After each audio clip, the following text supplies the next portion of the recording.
scope of Article 2 of the Convention on the Prevention and Punishment of the Crime of Genocide. To that end, the State of Israel shall not act to deny or otherwise to restrict access by fact-finding missions, international mandates and other bodies to Gaza to assist in ensuring the preservation and retention of said evidence. 8.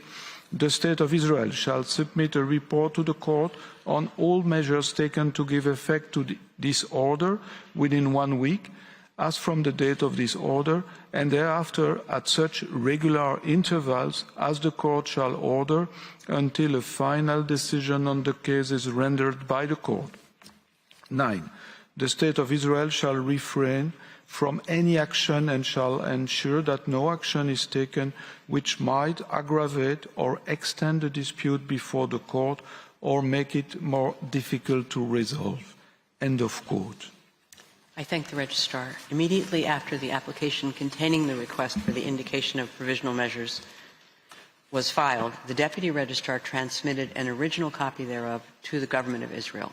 He also notified the Secretary General of the United Nations. According to Article 74, Paragraph 1 of the Rules of Court, a request for the indication of provisional measures shall have priority over all other cases. Paragraph 2 of the same article states that the Court shall proceed to a decision on the request as a matter of urgency.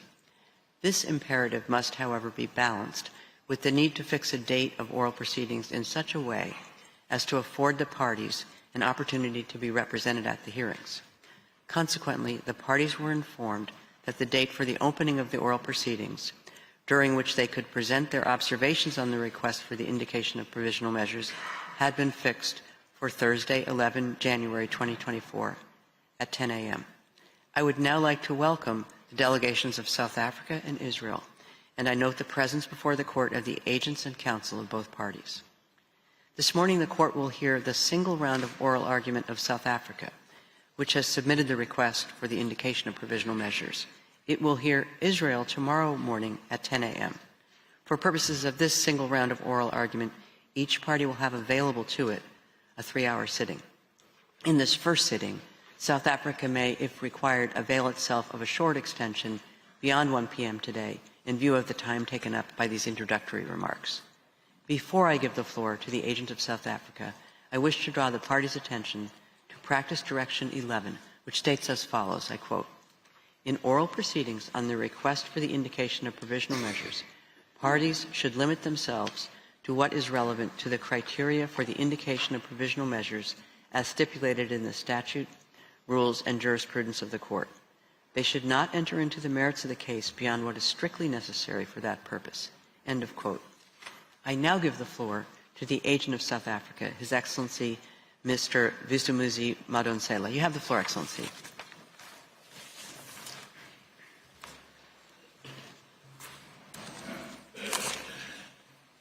Madam President, distinguished members of the Court, it is an honor and a privilege for me to appear before you today on behalf of the Republic of South Africa. I wish to express my gratitude to the Court for convening this hearing on the earliest possible date to entertain South Africa's request for the indication of provisional measures in this matter.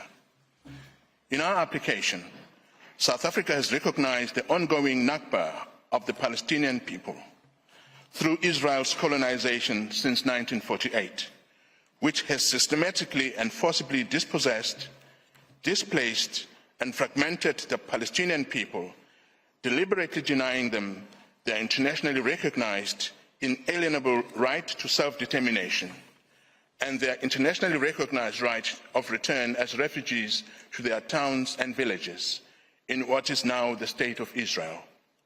We are also particularly mindful of Israel's institutionalized regime of discriminatory laws, policies and practices designed and maintained to establish domination, subjecting the Palestinian people to apartheid on both sides of the Green Line. Decades-long impunity for widespread and systematic human rights violations has emboldened Israel in its recurrence and intensification of international crimes in Palestine. At the outset, South Africa acknowledges that the genocidal acts and omissions by the State of Israel inevitably form part of a continuum of illegal acts perpetrated against the Palestinian people since 1948. The application places Israel's genocidal acts and omissions within the broader context of Israel's 75-year apartheid, 56-year occupation, and 16-year siege imposed on the Gaza Strip, a siege which itself has been described by the director of UNRWA Affairs in Gaza as a silent killer of people. As the Committee on the Elimination of Racial Discrimination warned on December 21st, hate speech and dehumanizing discourse targeted at Palestinians is raising severe concerns regarding Israel and other states' parties' obligation to prevent crimes against humanity and genocide in the Gaza Strip. This warning has been followed by a succession of warnings, including by 37 United Nations special rapporteurs, of the failure of the international system to mobilize to prevent genocide in Gaza. Today, we are joined in court by representatives of the Palestinian state, the Palestinians who work in the fields of human rights, including residents of Gaza who were in Gaza just a few days ago. They are some of the lucky ones who managed to get out of Gaza. Their future and the future of their fellow Palestinians who are still in Gaza depend on the decision this court will make on this matter. With the leave of the court, I now call upon His Excellency, Mr. Ronald Lamola, Minister of Justice of the Republic of South Africa, to make South Africa's substantive opening remarks.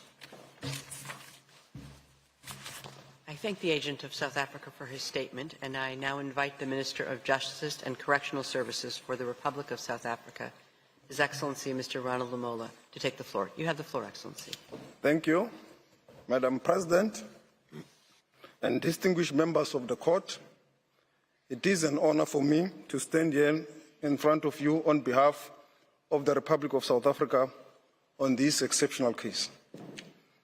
In extending our hands across the miles to the people of Palestine, we do so in full knowledge that we are part of a humanity that is at one.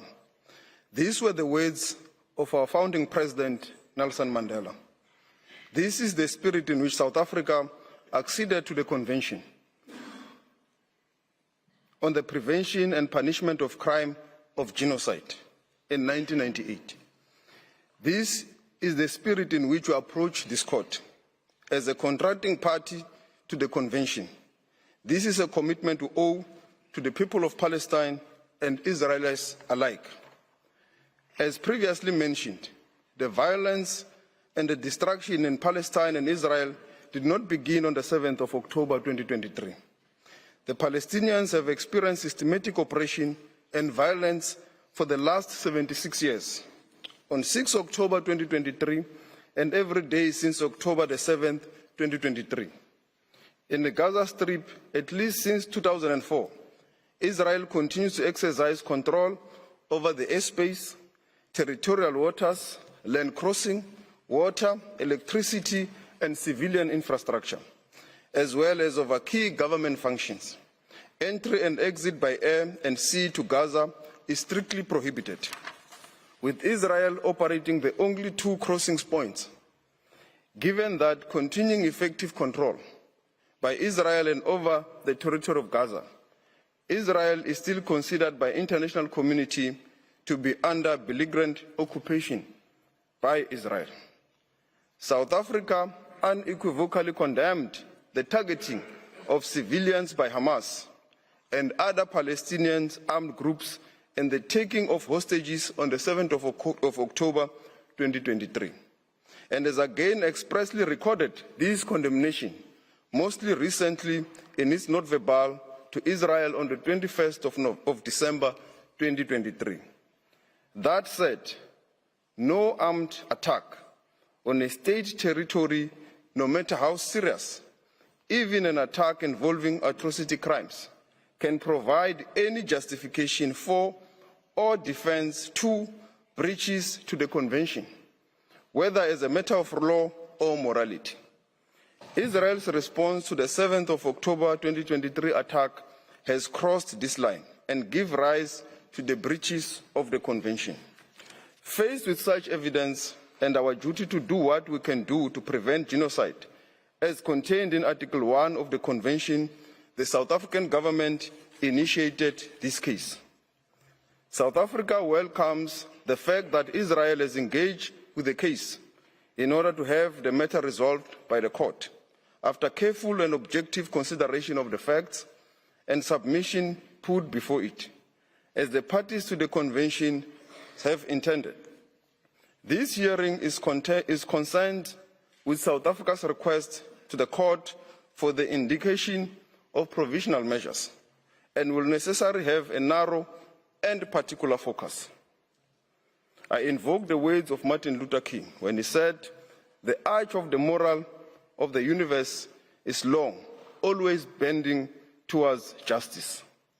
South Africa's case will be presented by a team of 6 legal counsels, comprising of Dr. Adila Hassim, Mr. Tembeka Ngugaitobi, Professor John Dugat, Ms. Blim Licron, Mr. Max Dupris, and Professor Vaughan Lowe. Dr. Adila Hassim, Senior Counsel, will provide an overview of the risk of genocidal acts in the perpetual vulnerability to acts of genocide. Mr. Tembeka Ngugaitobi, Senior Counsel, will examine Israel's alleged genocidal intent. Professor John Dugat, Senior Counsel, will focus on the prima facie jurisdiction. Professor Max Duplessis, Senior Counsel, will discuss the various rights currently under threat. Blinny Crowell, King's Counsel, will present the argument of agency and potential irreparable harm. And Professor Vaughan Lowe, King's Counsel, will speak on the provisional measures. I now request, Madam President, the Court to call on Dr. Hassim. I thank you. His Excellency, Mr. Lamola, and I now invite Ms. Adila Hassim to address the Court. You have the floor, Madam.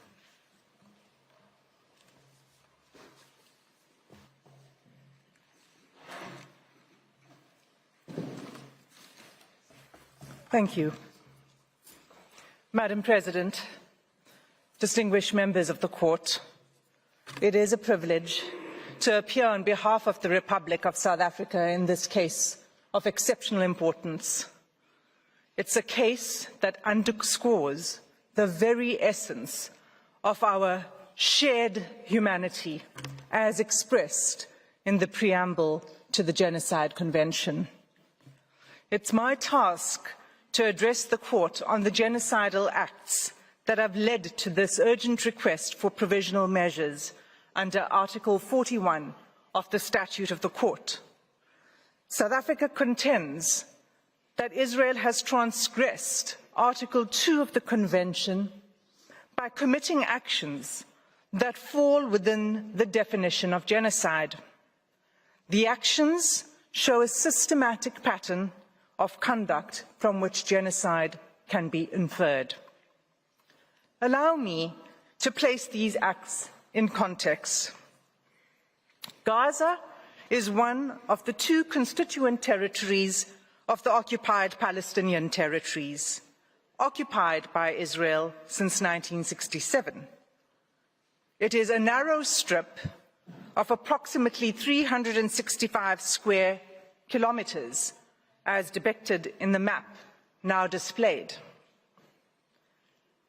Israel continues to exercise control over the space, territorial waters, land crossings, water, electricity, electromagnetic sphere, and civilian infrastructure in Gaza, as well as over key governmental functions.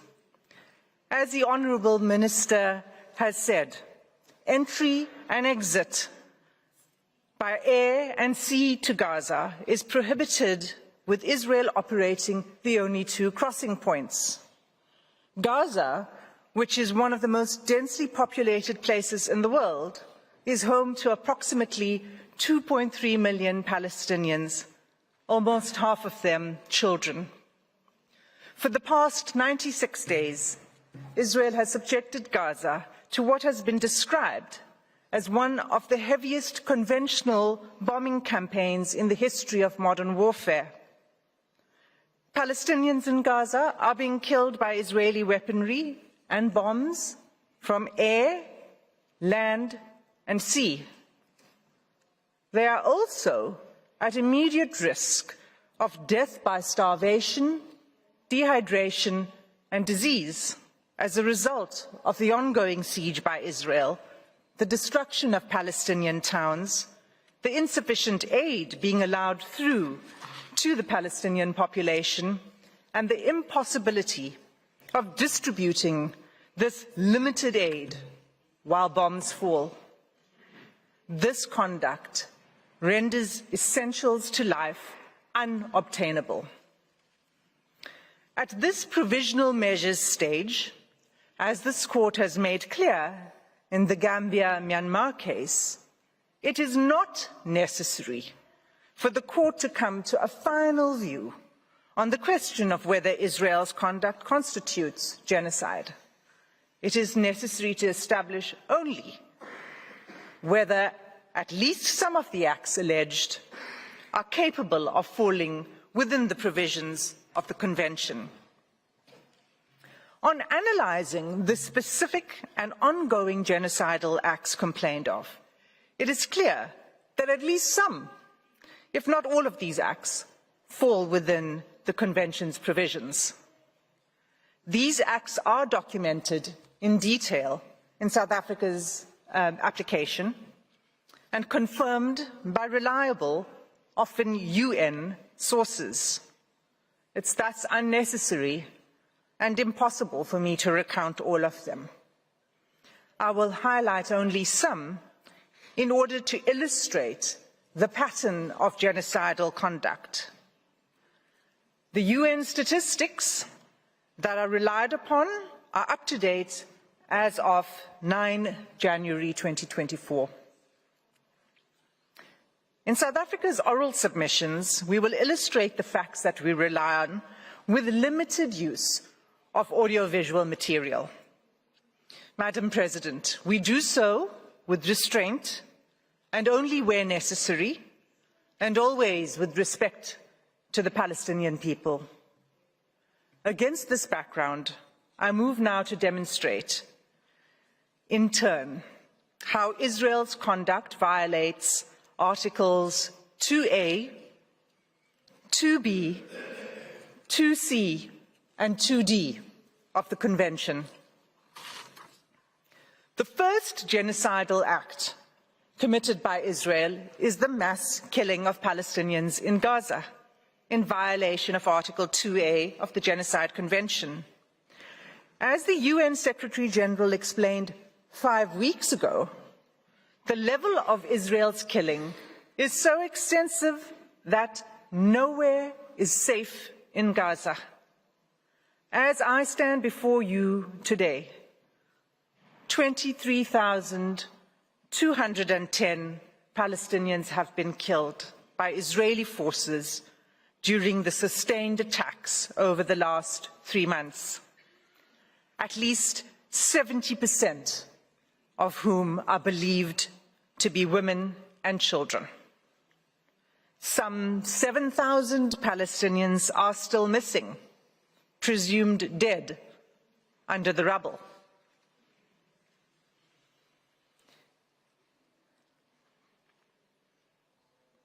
Palestinians in Gaza are subjected to relentless bombing wherever they go. They are killed in their homes, in places where they seek shelter, in hospitals, in schools, in mosques, in churches, and as they try to find food and water for their families. They have been killed if they failed to evacuate. in the places to which they have fled, and even while they attempted to flee along Israeli-declared safe routes. The level of killing is so extensive that those whose bodies are found are buried in mass graves, often unidentified. In the first 3 weeks alone, following 7 October, Israel deployed 6,000 bombs per week. At least 200 times it has deployed 2,000-pound bombs in southern areas of Palestine designated as safe. These bombs have also decimated the north, including refugee camps. 2,000-pound bombs are some of the biggest and most destructive bombs available. They are dropped by lethal fighter jets that are used to strike targets on the ground by one of the world's most resourced armies. Israel has killed an unparalleled and unprecedented number of civilians, with the full knowledge of how many civilian lives each bomb will take. More than 1,800 families, Palestinian families in Gaza, have lost multiple family members, and hundreds of multi-generational families have been wiped out, with no remaining survivors.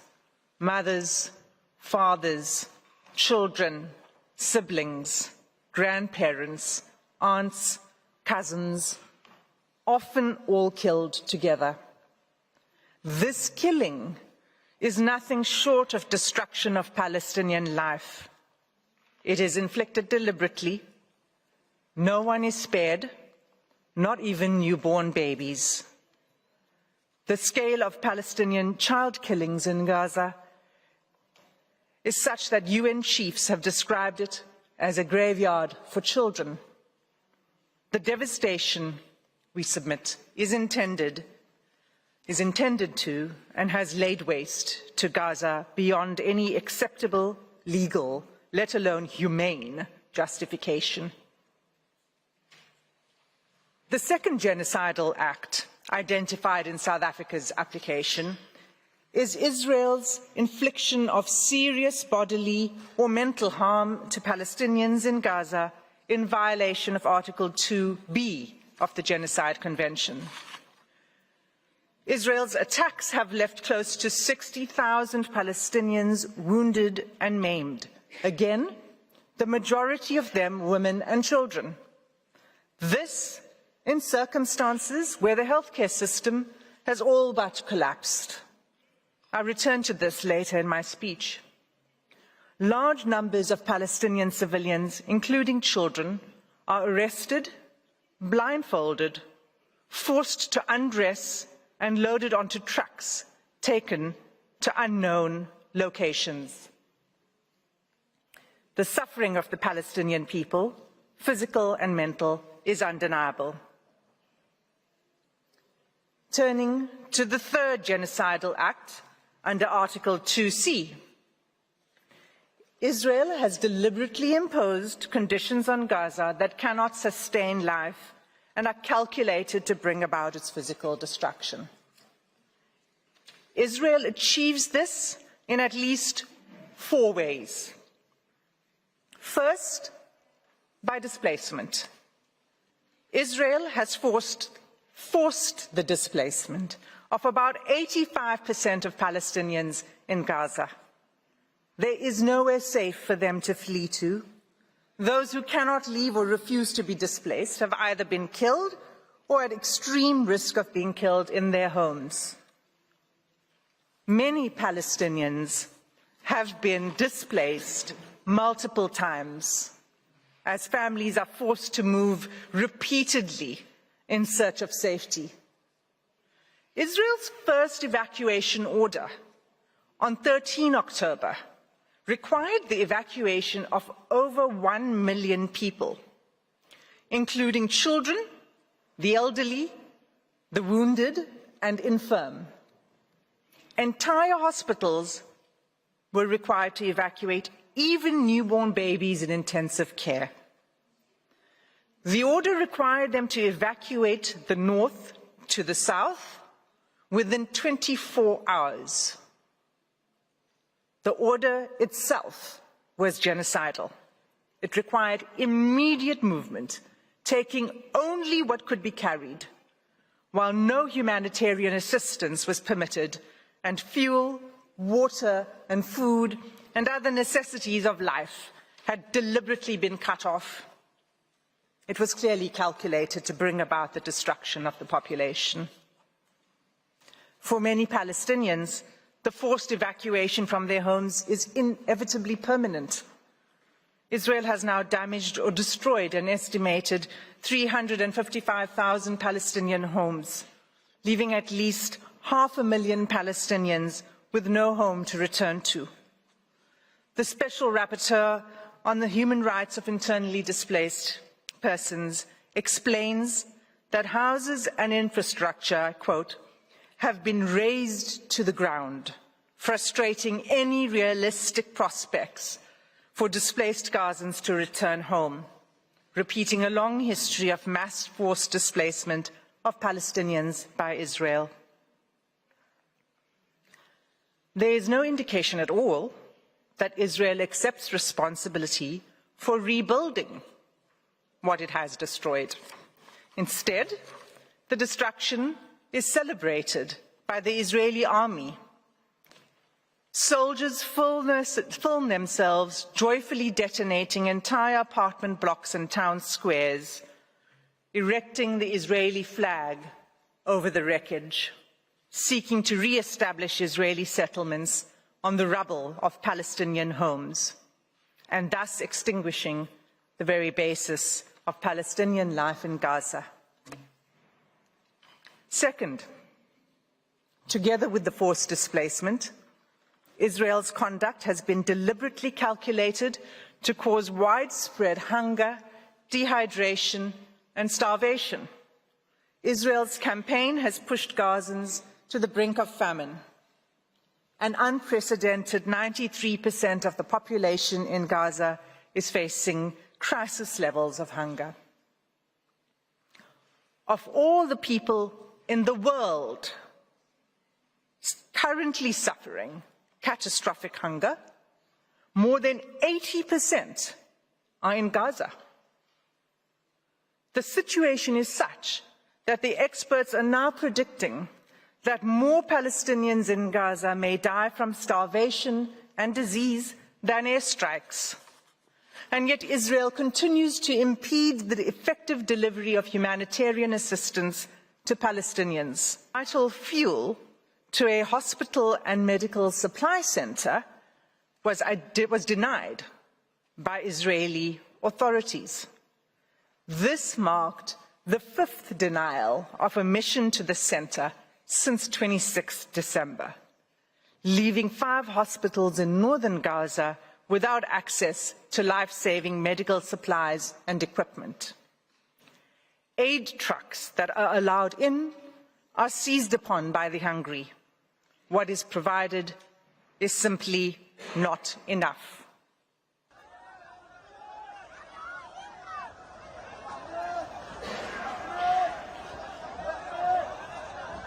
Madam President, members of the court, this is an image of an aid truck arriving in Gaza.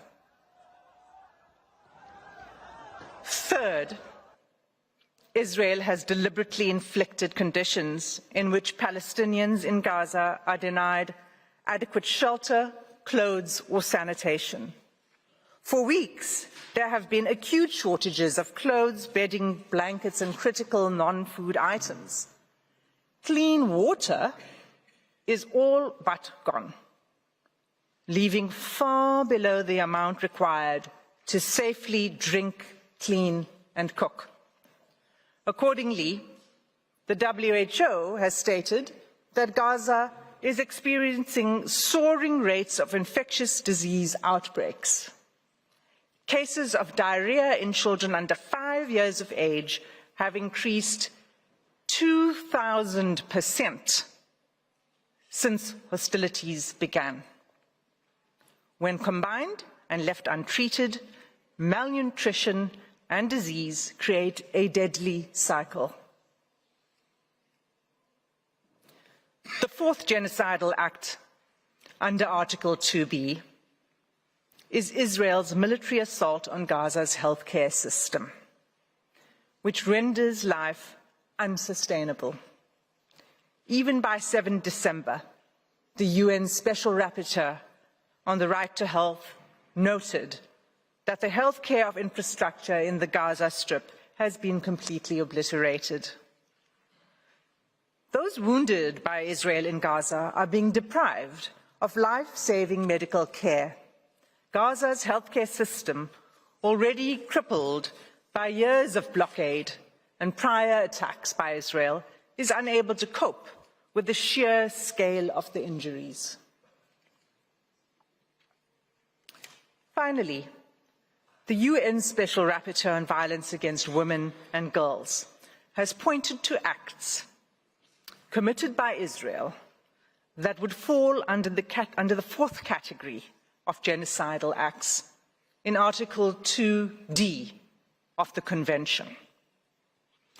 On 22 November, she expressly warned the following: the reproductive violence inflicted by Israel on Palestinian women, newborn babies, infants, and children could be qualified as acts of genocide under Article 2 of the Genocide Convention, including imposing measures intended to prevent births within a group. Israel is blocking the delivery of life-saving aid, including essential medical kits for delivering babies, in circumstances where an estimated 180 women are giving birth in Gaza each day.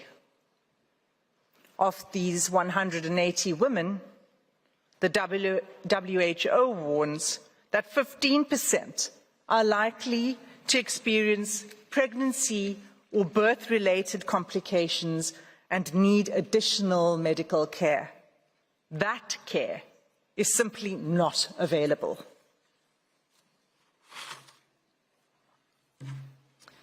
In sum, Madam President, all of these acts, individually and collectively, form a calculated pattern of conduct by Israel, indicating a genocidal intent.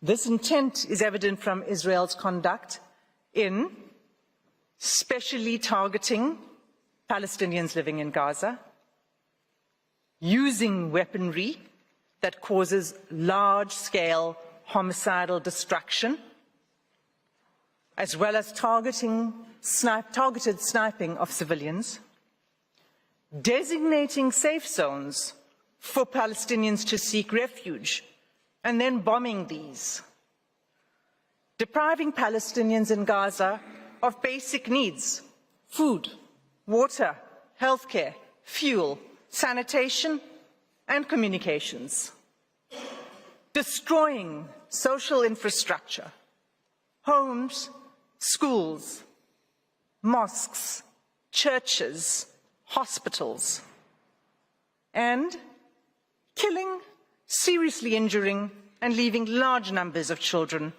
orphaned.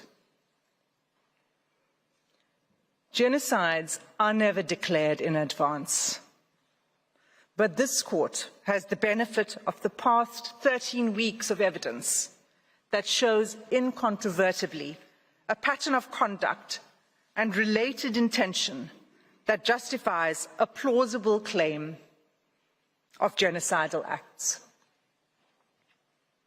In the Gambia-Myanmar case, this court did not hesitate to impose provisional measures in relation to allegations that Myanmar was committing genocidal acts against the Rohingya within the Rakhine state. The facts before the court today are sadly even more stark, and like the Gambia-Myanmar case, deserve and demand this court's intervention. Every day, there is mounting irreparable loss of life, property, dignity, and humanity for the Palestinian people. Our news feeds show graphic images of suffering that has become unbearable to watch. Nothing will stop the suffering except an order from this court. Without an indication of provisional measures, the atrocities will continue, with the Israeli Defense Force indicating that it intends pursuing this course of action for at least a year. In the words of the UN Under-Secretary General on 5 January 2024, I quote, "You think getting aid into Gaza is easy? Think again. 3 layers of inspections before trucks can even enter. Confusion and long queues. A growing list of rejected items. A crossing point meant for pedestrians, not trucks. Another crossing point where trucks have been blocked by desperate, hungry communities. A destroyed commercial sector. Constant bombardments, poor communications, damaged roads, convoys shot at, delays at checkpoints, a traumatized and exhausted population crammed into a smaller and smaller sliver of land, shelters which have long exceeded their full capacity, aid workers themselves displaced, killed. This is an impossible situation for the people of Gaza and for those trying to help them. The fighting must stop."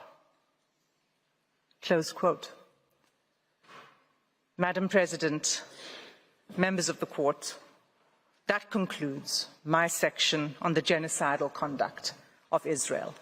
I thank you for your patient attention, and I ask that you call Advocate Nukatobi to the podium to address the court on genocidal intent.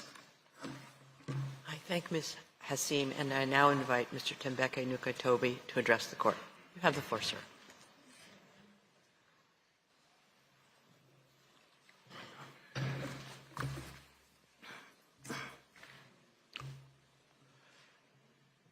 Madam President and distinguished members of the court, it is a privilege to appear before the court on behalf of South Africa. I will address Israel's genocidal intent. At this stage, the court is not required to determine that the only inference to be drawn from the available evidence is genocidal to order provisional measures, as that is to decide the merits. Rather, the assessment of the existence of an intent to destroy could be made by the court only at the stage of the examination of the merits. That some of the alleged acts may also amount to atrocities other than genocide does not exclude the finding of plausible acts of genocide. Madam President, South Africa is not alone in drawing attention to Israel's genocidal rhetoric against Palestinians in Gaza. 15 United Nations special rapporteurs and 21 members of the United Nations working groups have warned that what is happening in Gaza reflects a genocide in the making and an overt intent to destroy the Palestinian people under occupation. Israel has a genocidal intent against the Palestinians in Gaza. That is evident from the way in which Israel's military attack is being conducted, which has been described by Ms. Hassim SC. It is systematic in its character and form. The mass displacement of the population of Gaza, headed into areas where they continue to be killed, and the deliberate creation of conditions that, quote, lead to a slow death, unquote. There is also the clear pattern of conduct.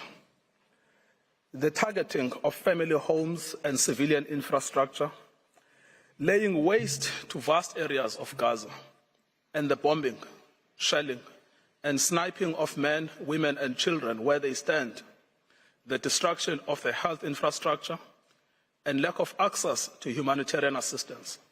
So much so that as we stand today, 1% of the Palestinian population in Gaza has been systematically decimated, and 1 in 4 Gazans have been injured since 7 October.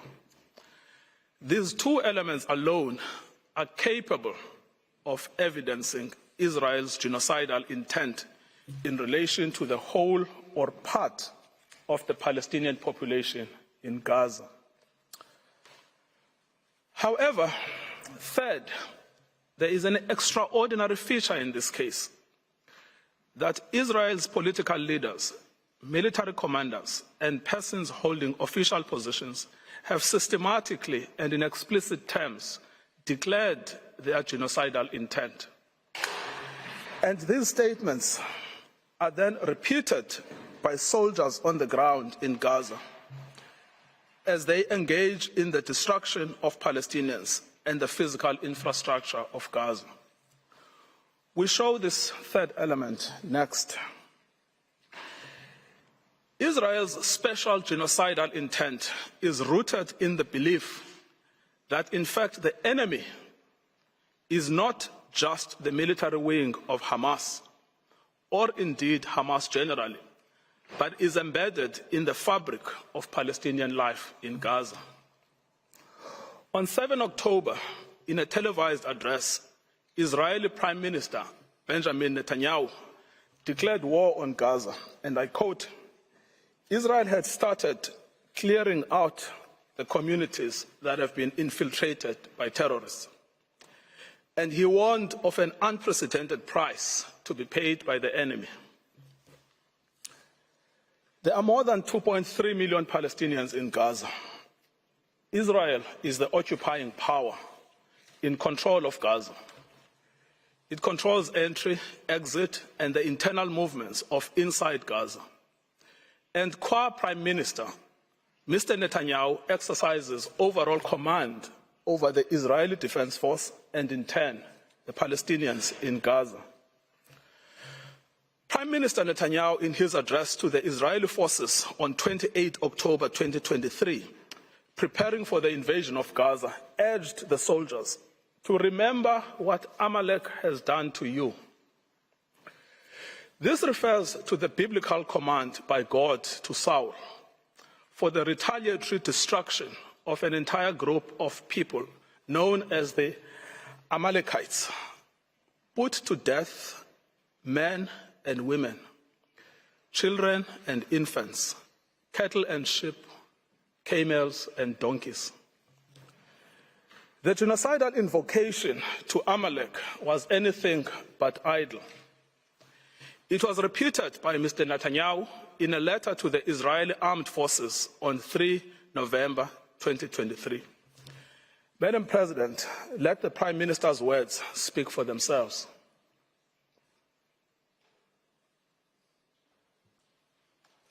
Has done to you, says our Holy Bible, and we do remember and we are fighting our brave troops and combatants who are now in Gaza or around Gaza. And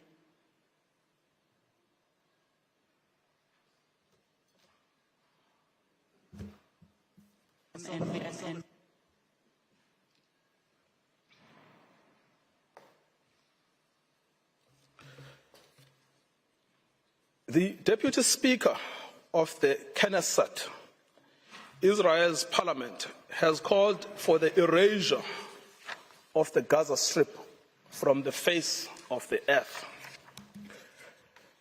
The Defense Force agrees. On 9 October, the Defense Minister, Yoav Gallant, gave a situation update to the army, where he said that as Israel was imposing a complete siege on Gaza, there would be no electricity, no food, no water, no fuel. Everything would be closed because Israel is fighting human animals Speaking to troops on the Gaza border, he instructed them that he has released all the restraints and that Gaza won't return to what it was before. We will eliminate everything. We will reach all places. Eliminate everything. Reach all places without any restraints.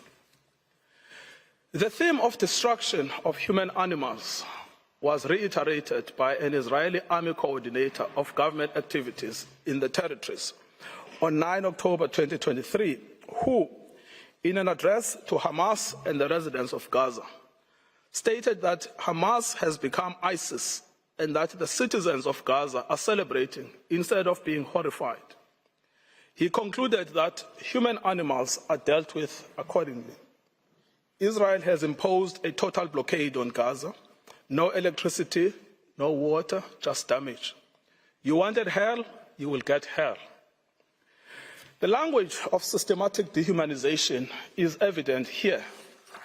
Human animals, both Hamas and civilians, are condemned. Within the Israeli cabinet, this is also a widely held view. The Minister of Energy and Infrastructure, Israel Katz, called for the denial of water and fuel, as this is what will happen to a people of children killers and slaughterers. This admits of no ambiguity. It means to create conditions of death of the Palestinian people in Gaza.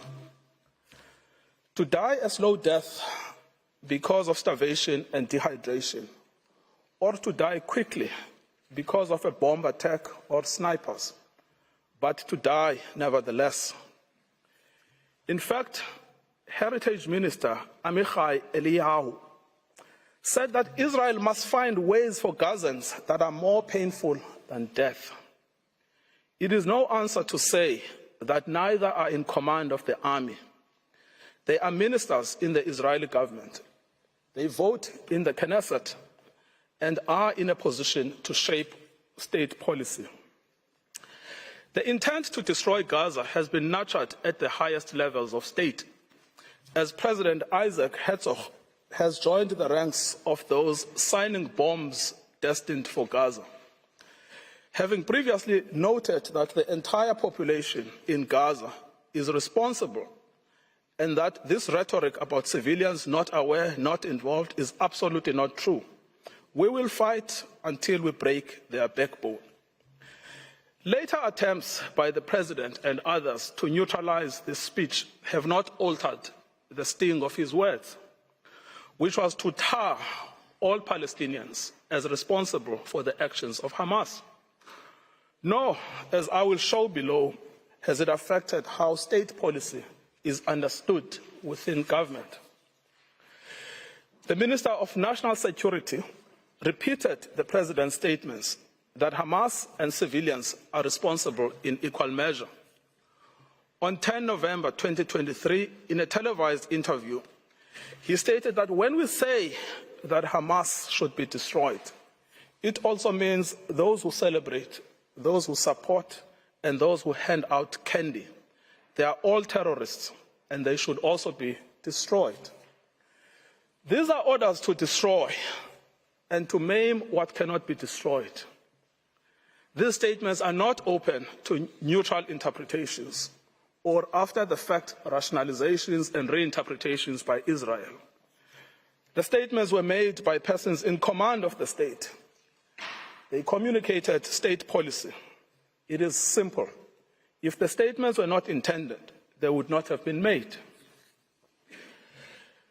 The genocidal intent behind these statements is not ambiguous to the Israeli soldiers on the ground.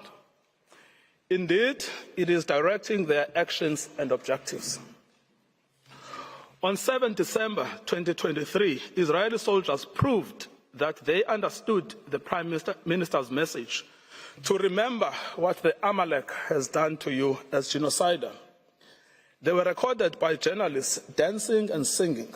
We know our motto, there are no uninvolved, that they obey one commandment, to wipe off the seed of Amalek. The Prime Minister's invocation of Amalek is being used by soldiers to justify the killing of civilians, including children. These are the soldiers repeating the inciting words of their Prime Minister.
Israeli soldiers in Gaza were filmed dancing, chanting, and singing in November. May their village burn, may Gaza be erased. There is now a trend among the soldiers to film themselves committing atrocities against civilians in Gaza in a form of snuff video. One recorded himself detonating over 50 houses in Shujaiya. Other soldiers were recorded singing, "We will destroy all of Khan Yunis and this house. We will blow it up for you and for everything you do for us." These are the soldiers putting into effect their command.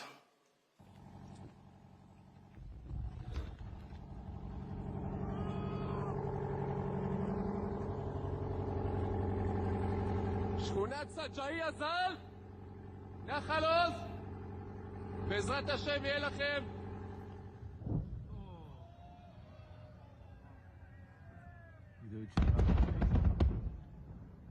חטיבה 828, אומרת סג'אי שלום.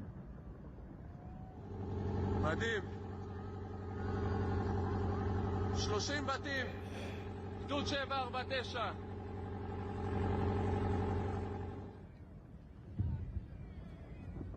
כאן התחיל הניצחון.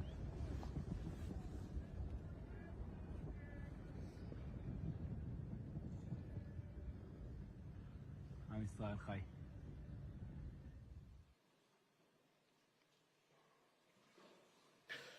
The commanders of the army are also of the same mind. Israeli army commander Yair Ben David has stated that the army had done in Beit Hanon and did there as Shimon and Levi did in Nablus, and that the entire Gaza should resemble Beit Hanon. Israeli soldier Yeshai Shalev published a video against the backdrop of the ruins of what was the site of Al-Azhar University with the caption, "Once upon a time, there was a university in Gaza, and in practice, a school for murderers and human animals." Soldiers obviously believe that this language and their actions are acceptable because the destruction of Palestinian life in Gaza is articulated state policy. Senior political and military officials encouraged without censure the 95-year-old Israeli army reservist Ezra Yachin, a veteran of the Deir Yassin massacre against the Palestinians in 1948, to speak to the soldiers ahead of the ground invasion in Gaza. In his tour, he echoed the same sentiment while being driven around in an officially Israeli army vehicle dressed in Israeli army fatigue. I quote, "Be triumphant and finish them off, and don't leave anyone behind. Erase the memory of them. Erase them, their families, mothers and children. These animals can no longer live. If you have an Arab neighbor, don't wait, go to his home and shoot him. We want to invade, not like before. We want to enter and destroy what's in front of us, and destroy houses, then destroy the one after it. With all of our forces, complete destruction, enter and destroy. As you can see, we will witness things we've never dreamed of. Let them drop bombs on them and erase them. As recently as 7 January 2024, a video of a soldier was posted online where he boasts that the army had destroyed the entire village of Hibat Azar. For 2 weeks, he said, they had worked hard to bomb the village and executed their mandate. Any suggestion that senior politicians did not mean what they said, much less that the meaning was not understood by soldiers in Gaza, would be without any merit. The scale of destruction in Gaza, the mass targeting of family homes and civilians, the war being a war on children, all make clear that genocidal intent is both understood and is being put into practice. The articulated intent is the destruction of Palestinian life in all its manifestations. The genocidal rhetoric is also commonplace within the Israeli Knesset. Members of the Knesset have repeatedly called for Gaza to be wiped out, flattened, erased, and crushed on all its inhabitants. They have deplored anyone feeling sorry for the uninvolved Gazans, asserting repeatedly that there are no uninvolved, that there are no innocents in Gaza, that the killers of the women and children should not be separated from the citizens of Gaza, and that the children of Gaza have brought this upon themselves, and that there should be one sentence for everyone there, death. Finally, the lawmakers have called for mercilessly bombing from the air, with some advocating for the use of nuclear doomsday weapons, and a Nakba that will overshadow the Nakba of 48. The Prime Minister's genocidal speech has gained ground among some elements of civil society. A famous singer has repeated Mr. Netanyahu's Amalek reference, stating that Gaza must be wiped out and be destroyed with every Amalek seed. We simply must destroy all of Gaza and exterminate everyone who is there. Another has called to erase Gaza, not leave a single person there. Journalists and commentators have announced that the woman is an enemy, the baby is an enemy, the pregnant woman is an enemy. That it is necessary to turn the strip into a slaughterhouse, to demolish every house our soldiers come across, exterminate everyone. The intentional failure of the government of Israel to condemn, prevent, and punish such genocidal incitement constitutes in itself a grave violation of the Genocide Convention. We should recall, Madam President, that in Article 1 of the Convention, Israel confirmed that genocide, whether committed in time of peace or in time of war, is a crime under international law, and it undertook to prevent and to punish it as such. This failure to prevent, condemn, and punish such speech by the government has served to normalize genocidal rhetoric and extreme danger for Palestinians within Israeli society. As MK Moshe Sada from the Likud party has said, the government's own attorneys share his views that Palestinians in Gaza must be destroyed. I quote, "You go anywhere and they tell you to destroy them. In the kibbutz, they tell you to destroy them. My friends at the state attorney's office who fought with me on political issues in debate said to me, it is clear that we need to destroy all Gazans. Destroy all Gazans." Israel is aware of its destruction of Palestinian life and infrastructure. Despite this knowledge, it has maintained and indeed intensified its military activity in Gaza. As to full awareness, in the week after 7 October, NGOs and the United Nations warned of an unprecedented humanitarian crisis in Gaza.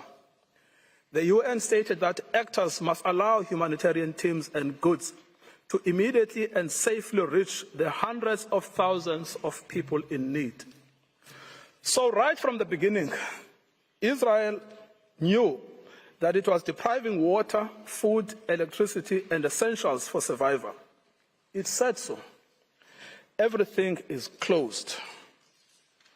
It has known that it was depriving Palestinians of health care and treatment for injury in the middle of an unprecedented bombardment, of food and water, and of other essentials for survival. This prompted the World Health Organization to say, "We are on our knees asking for sustained, scaled-up, protected humanitarian operations, appealing to all those in a situation to make a decision or influence decision makers to give us the humanitarian space to address this human catastrophe." Despite this knowledge, Israel continues to target infrastructure essential for survival: water and sanitation infrastructure, solar panels, bakeries, mills, crops. It bombs hospitals, decimating the healthcare system. It targets aid workers and the infrastructure of the United Nations. It is because of the policy of Israel that Gaza has become a place of death and despair. In conclusion, Madam President, many propagators of grave atrocities have protested that they were misunderstood, that they did not mean what they said, and that their own words were taken out of context. What state would admit to a genocidal intent? Yet, the distinctive feature of this case has not been the silence as such, but the reiteration and repetition of genocidal speech throughout every sphere of state in Israel. We remind the court of the identity and authority of the genocidal inciters: the Prime Minister, the President, the Minister of Defense, the Minister of National Security, the Minister of Energy and Infrastructure, members of the Knesset, senior army officials, and foot soldiers. Genocidal utterances are therefore not out in the fringes. They are embodied in state policy. The intent to destroy is plainly understood by soldiers on the ground. It is also fully understood by some within the Israeli society, with the government facing criticism for allowing in any aid to Gaza on the basis that it is recanting on its promise to starve Palestinians. Any suggestion that Israeli officials did not mean what they said or were not fully understood by soldiers and civilians alike to mean what they said should be rejected by this court.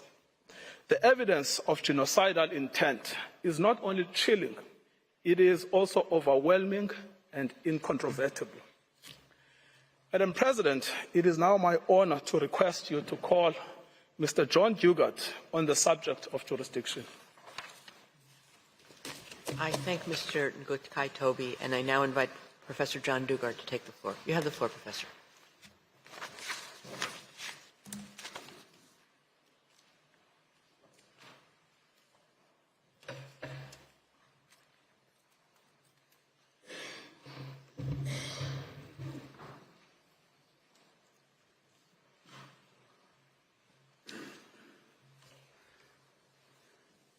Madam President, distinguished members of the Court, it is a great privilege to appear before you today on behalf of the Republic of South Africa. In my speech, I will address the question of jurisdiction. The people of South Africa and of Israel both have a history of suffering. Both states have become parties to the Genocide Convention in the determination to end suffering. In this spirit, neither has attached a reservation to Article 9 of the Convention on the Prevention and Punishment of the Crime of Genocide. It is in terms of this convention dedicated to saving humanity that South Africa brings this dispute before the court. The prohibition on genocide is a peremptory norm. Obligations under the Genocide Convention are erga omnes, obligations owed to the international community as a whole. States parties to this convention are obliged not only to desist from genocidal acts, but also to prevent them. That the obligation of state parties to prevent acts of genocide is the foundation of the Convention is clear from its placement in Article 1 of the Convention. Article 9 of the Genocide Convention makes it clear that state parties are guardians of the Genocide Convention. Unlike other treaties designed to protect human rights, it does not oblige states to pursue negotiations as a prelude to approaching this court. It does not treat the ending of genocidal acts as a bilateral affair between states. Instead, it envisages a situation in which a state, acting on behalf of the international community as a whole, seizes the jurisdiction of the court as a matter of urgency to prevent genocide. South Africa has a long history of close relations with Israel. For this reason, it did not bring the dispute immediately to the attention of the court. It watched with horror as Israel responded to the terrible atrocities committed against its people on 7 October, with an attack on Gaza that resulted in the indiscriminate killing of innocent Palestinian civilians, most of whom were women and children. The South African government repeatedly voiced its concerns in the Security Council and in public statements that Israel's actions had become genocidal.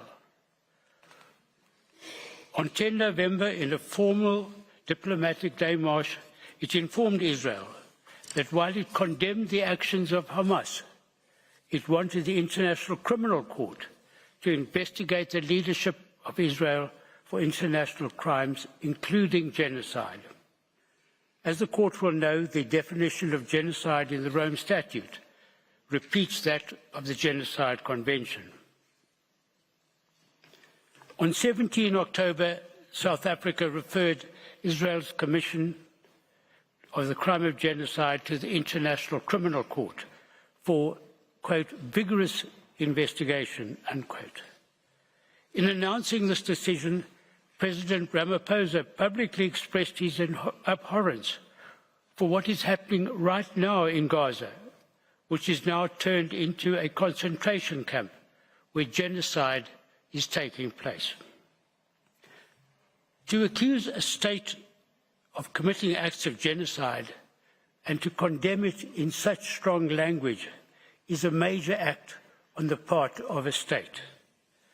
At this stage, it became clear that there was a serious dispute between South Africa and Israel, which would end only with the end of Israel's genocidal acts.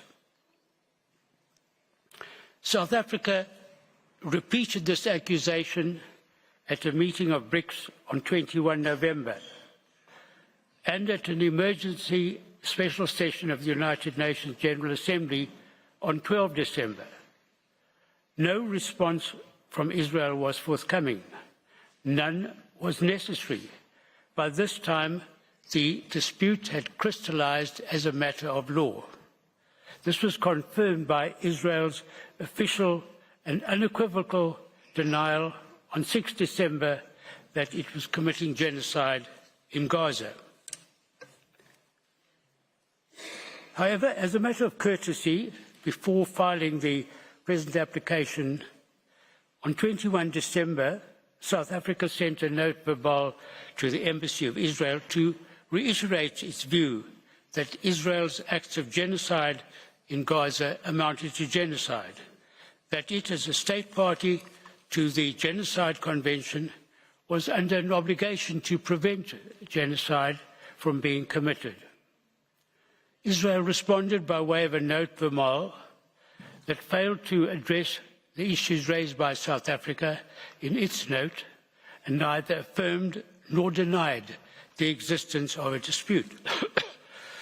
This was emailed later on the 27th of December. This note was received by the relevant South African team on the 29th of December after the present application was filed. On 4 January, South Africa replied to this note verbal, highlighting Israel's failure to prevent any response to the matters raised by South Africa over the previous months, as reiterated in its note verbal. South Africa made it clear that given Israel's ongoing conduct against Palestinians in Gaza, the dispute referred to in its note verbal of 21 December remained unresolved and was plainly not capable of resolution by way of a bilateral meeting. Nevertheless, South Africa proposed a meeting on 5 January, again out of courtesy.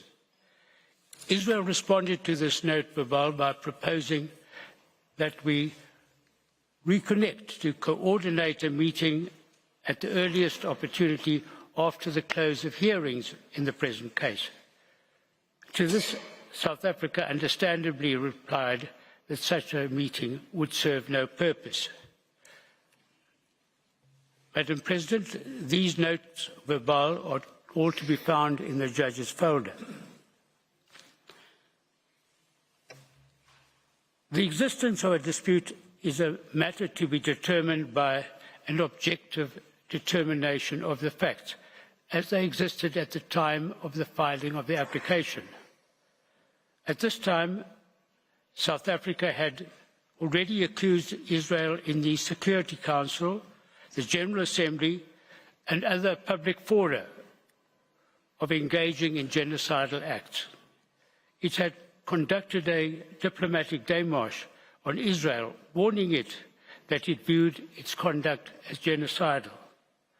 It had requested the International Criminal Court to vigorously investigate crimes under the Genocide Convention committed by Israel in the Gaza Strip, and it accused Israel inter alia of the deliberate targeting of civilians, intentionally causing starvation and impeding relief supplies. It had accused Israel leaders of expressing, quote, the intent of committing genocide.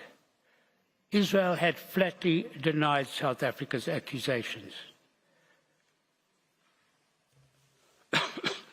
Despite these harsh accusations, Israel has persisted in its genocidal acts against the population of Gaza. What more evidence could be required to establish a dispute?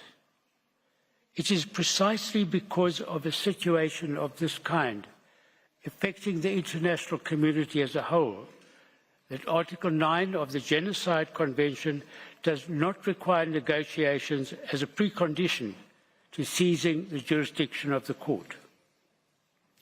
Certainly, a respondent state cannot prevent a referral to the court by claiming that there is no dispute and that it wants discussions on this matter when the existence of the dispute is clear. For a state to insist on a time frame for negotiations would simply be a license to commit genocide and would run counter to the object and purpose of the Genocide Convention. Madam President, the question of the crystallization of a dispute has been addressed by this court in preliminary objections at the merit stage where the burden of proof is higher. Although the court has generally adopted a flexible approach to the subject, it has laid down a number of tests for the existence of a dispute. First, it must be shown that the claim of one party is positively opposed by the other. Second, the date for determining the existence of the dispute is the date of the application, but subsequent conduct may be considered. 3, whether the dispute exists must be determined by an objective determination of the facts. And 4, a dispute exists when it is demonstrated on the basis of the evidence that the respondent was aware or could not have been unaware that its views were positively opposed. When these propositions are applied to the facts of this case, it is incontrovertible that a dispute exists between South Africa and Israel. South Africa strongly believes that what Israel is doing in Gaza amounts to genocide. Israel denies this and claims that such an accusation is legally and factually wrong and, moreover, is obscene. So an objective determination of the facts shows that a dispute existed on the date of the submission of South Africa's application, and this has been confirmed by Israel's subsequent statements and by its continuing conduct in Gaza. Moreover, Israel must have been aware from South Africa's public statements, the démarche, and the referral of the matter to the International Criminal Court of Israel's genocidal acts that a dispute existed between the two states. Madam President, the Court has indicated that in an application for provisional measures, it is sufficient to show that there is a prima facie basis for jurisdiction. It is submitted that South Africa has convincingly established the existence of a dispute between it and Israel over the fulfillment of the latter's obligations under the Genocide Convention. Finally, it is submitted that regard should be had to the special considerations that apply to the existence of a dispute under Article 9 of the Genocide Convention between a state that brings an application in furtherance of its obligation to prevent genocide and a state accused of committing genocide. This concludes my speech. Madam President, I thank you, the members of the Court, for your attention. I now ask you to call to the podium Professor Max du Plessis to address you on the nature of the rights requiring protection and the link between such rights and the measures requested. Thank you. I thank you, Professor Dugard. Before I give the floor to the next speaker, the Court will observe a coffee break of 10 minutes. Sitting is adjourned.